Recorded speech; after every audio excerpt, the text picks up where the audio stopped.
நேற்றைய முன்தினம் நமது முன்னாள் பிரதமர் மண்டையை போட்டுவிட்டார்.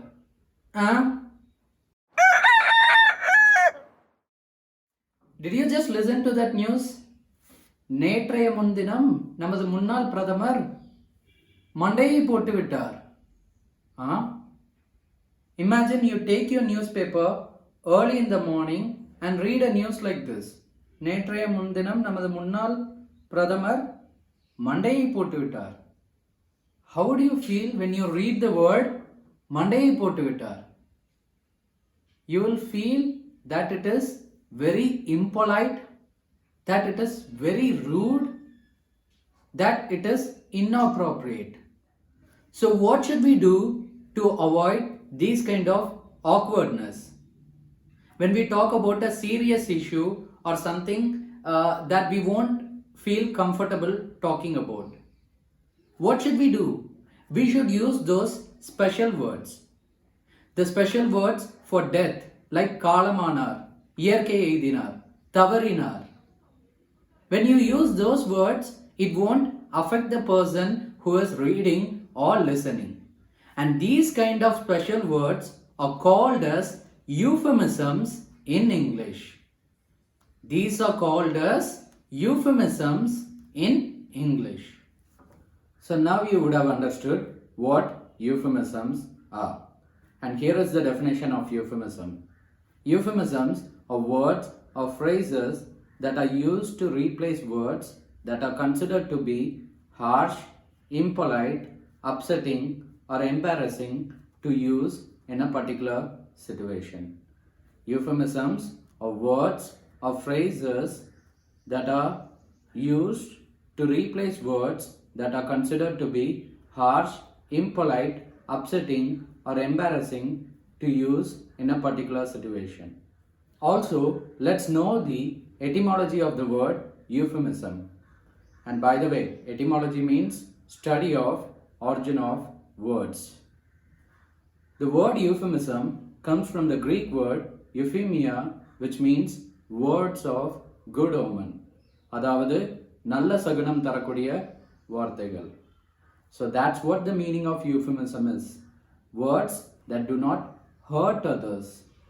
Words that do not make others feel uncomfortable when they listen.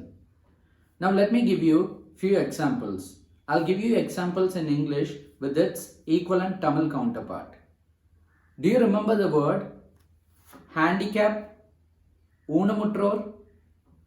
These two words were used previously, but now these words are not used because these words have been replaced by words like differently abled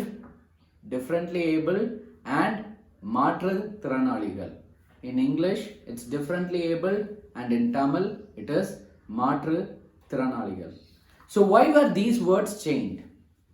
Because the words handicap and the word ஊனமுற்றோர் had a negative impact on those people. It hurt those people. So these words were changed to give a positive impact. Okay, that's why handicap became differently abled. They are able to do the things that other humans do, but they do it differently. Handicap, differently abled. Now they are able to have a different outlook on their life. Everyone who uses those words will have a different outlook on them. Same way in Tamil, ஊனமுற்றோர். It has a negative impact, as if those people won't be able to do something. But the word மாற்றுத்திறனாளிகள், when you hear that word itself, it gives you hope. அவர்களால் செய்ய இயலும், ஆனால் அவர்கள் வித்தியாசமான முறையில் செய்வார்கள். So the word differently abled is an euphemism. The word மாற்றுத்திறனாளிகள் is an euphemism. Sometimes euphemisms are also formed by using foreign language. For us, people who watch from Tamil Nadu, Tamil is our native language. and English is a foreign language to us. Imagine you have to talk about certain parts of your body. Okay, imagine you have to talk about your reproductive organ or something. You won't feel comfortable using the exact Tamil word for that. What would you do? You would use an English word. So in Indian English, we use main point. Okay, I hope you all know what main point is. You do not use the exact Tamil word and you replace it with a foreign word that is an English word because you feel embarrassed to use the exact Tamil word. So here, main point is an euphemism. So for us here, main point is an euphemism. English speakers will actually use private parts when they want to discuss about anything regarding to that part. Okay, it's called private parts because that's the part we feel ashamed to expose in public. So better use the word private parts. So do you remember the definition? Are used to replace words that are considered harsh, impolite, upsetting or embarrassing. So here it's an embarrassing situation. Now let us see one more example. Sometimes you will be very angry and you would want to use a word. Okay, use a bad word, really very bad word or a foul word to hurt the other person. But then you feel like you don't want to use that word. So how will you change it? என்ன டேஷுக்கு இங்கே வந்த என்ன டேஷுக்கு அதை பண்ண என்ன டேஷுக்கு என்ன அடிச்ச ஸோ டேஷுக்கு here டேஷுக்கு is an euphemism because you have used that word to replace the exact foul, the bad word that you wanted to use. Okay, so dashike is an euphemism here. And let us see how English people will deal with bad words. So what English people do is they will deliberately mispronounce that word. They will deliberately mispronounce that word.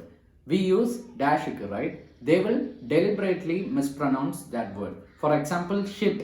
Shit refers to human waste. They will replace, okay?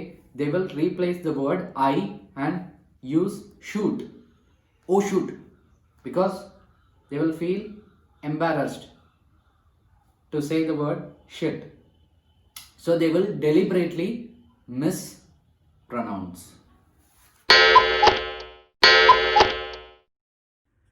Now let us quickly see some English euphemisms and their equivalent Tamil counterparts. First, let us take the topic of death. Here's the first euphemism. Had his final breath. இறுதி மூச்சை விட்டார். Yesterday, my grandfather had his final breath. Here's the second one. Lost someone. இழந்து விட்டேன். I lost my uncle in an accident. Here's the third one. Passed away. இவ்வுலகை கடந்தார். His grandmother had passed away. Now let us see some euphemisms related to toilet and our reproductive organs. Here's the first one. Private parts. In Tamil, it is usually called as padakudada idam. He hit me in my private parts. Now the second one.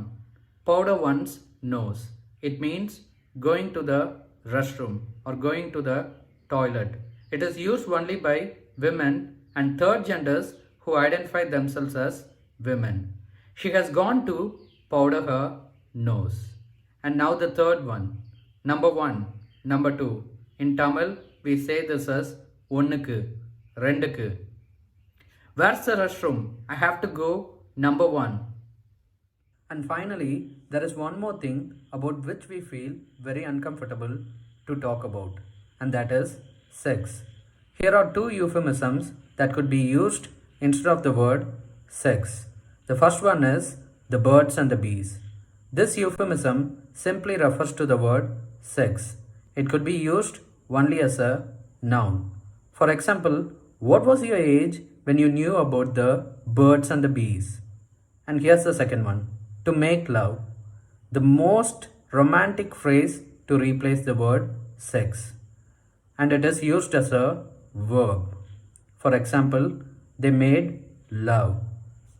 And that's it. These are the euphemisms that you have to know for your everyday speech. But wait, there is one important euphemism. If your friend or anyone whom you know doesn't have much hair on his head, please don't use the word bald or bald-headed. Using those two words is like using the Tamil word chotta or chottamanda. There is a perfect euphemism for this, and the euphemism is little thin on the top. Little thin on the top. It's like telling மேல உனக்கு கொஞ்சம் முடி கம்மியா இருக்கு. And this is how you use it in a sentence. Machi, I think you're little thin on the top. It's like telling Machi, உனக்கு மேல தலையில கொஞ்சம் முடி கம்மியா இருக்கு நினைக்கிறேன். So better use this euphemism. See you all in the next video.